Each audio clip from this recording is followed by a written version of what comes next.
What's up, y'all? It's your girl, the Ghetto Gardener, aka Rhea.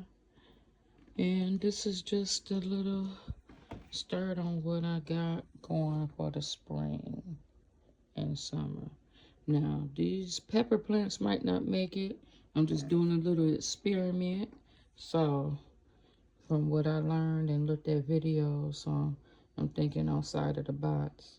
But this is my onions, and I got some broccoli, I got cauliflower, I got my lemon seedling, which I don't know if I'm gonna end up keeping that, and my fig plant. Got some mixed lettuce growing up there. Y'all see my plant tags I made. And then I got a round squash I was trying to grow indoors.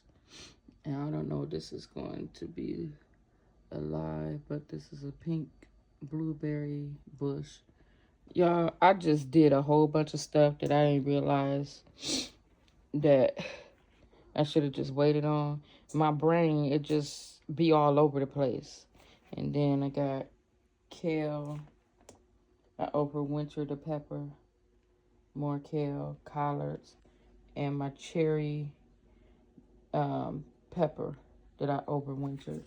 So I got some stuff going on. I'm still learning, watching a lot of videos. Salty Dog Homestead, I love him. And my girl with soil, with her husband Tony, and Asia, Yellow Door Homestead, and Broke Farmer. Oh, I love all of those people. And I just want to continue to learn and share what I learn and come up with new ideas. Maybe I could teach some people some stuff. So if you want to just start gardening, start somewhere rather than nowhere. You know, we go to the grocery store, we paying, all these inflated prices for food and produce, and it's getting ridiculous. And they're pumping our foods with preservatives to preserve the veggies and fruits so they can make it to the store. I mean, why not grow your own? A pack of seeds can cost as much as one bell pepper, and I could have many. So you just really got to think of the outcome of stuff, you know. So this is just a little introduction video where I am today. I'm still trying to put some stuff together where I started, because I did a lot of vlogging on Facebook. So I'm trying to compile those videos to add it to my YouTube channel, so you'll see where I was, my starting point. I started with $2.97 topsoil, not knowing nothing. All I knew is that if you had dirt and a seed, it would grow.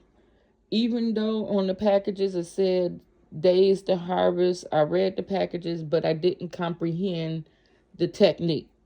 So now I got a sense of when to plant, how long, and everything else, and the climates, and not all plants and veggies are made for your area. So it was, I went basic, but timing was crazy. And don't get me started on bare root strawberries.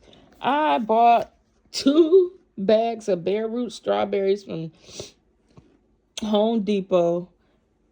It was wrapped in rubber bands, and all I did was open it and buried it in the dirt and was waiting on it to grow. Just show you how ignorant somebody can be about certain things, But I'm learning.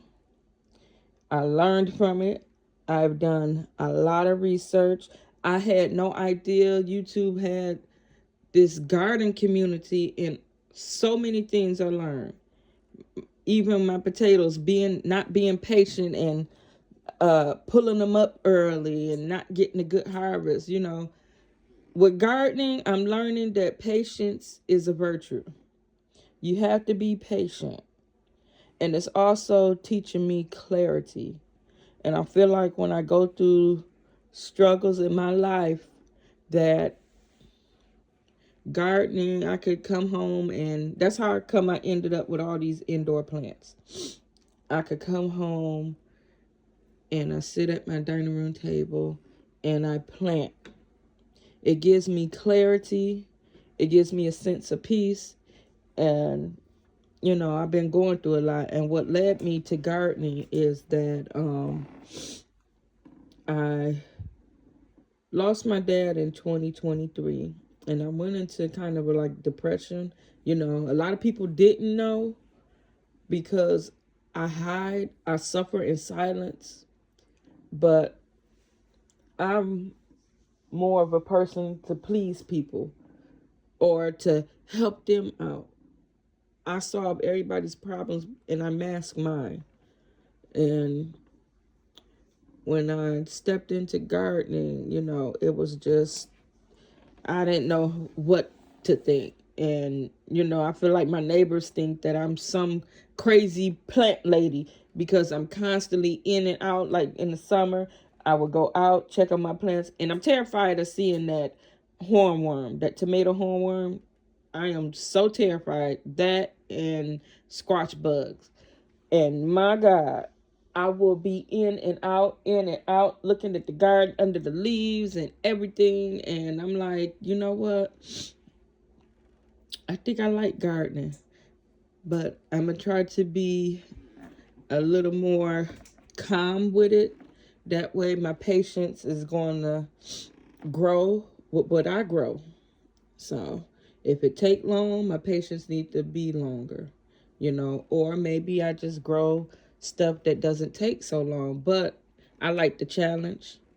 I like to grow things that's pretty, whether it's short term or long term. I want to grow. And I'm not doing no winter garden anymore. If I do decide to grow during the winter, it will be downstairs in my basement in the grow house. So I'm trying to get that area together.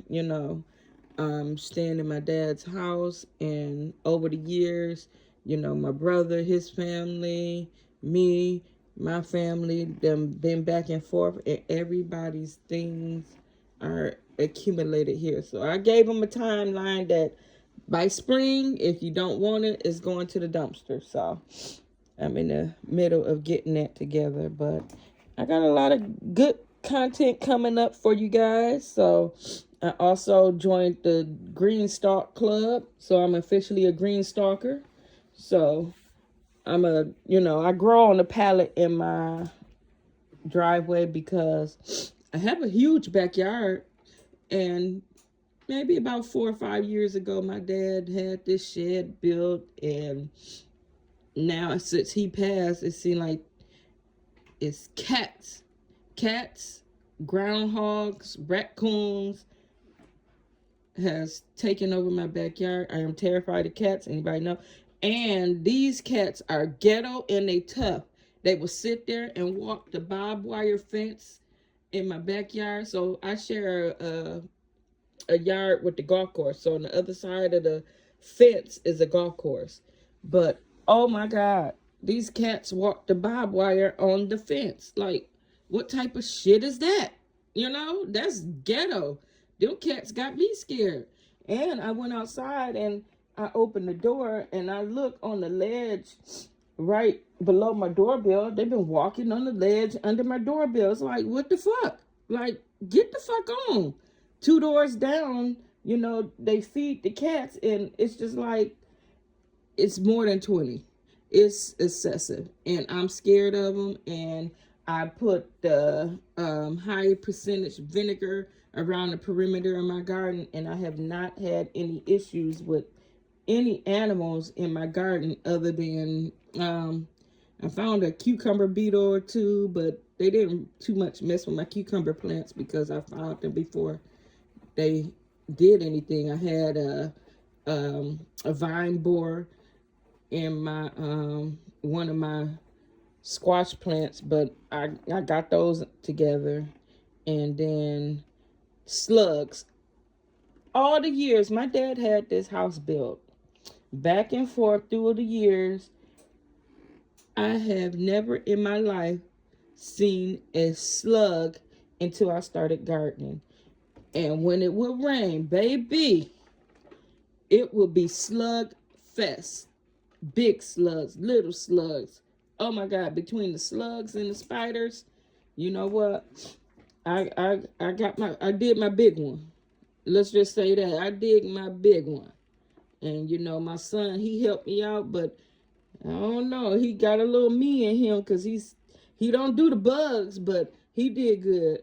He did good. So it's just like, come on, I'm ready. I'm trying to get my life together, my thoughts together, and I want you guys to join me on this YouTube journey. Grow with me, and hey, hope you can learn something, and I can too. So until next time, y'all, holla.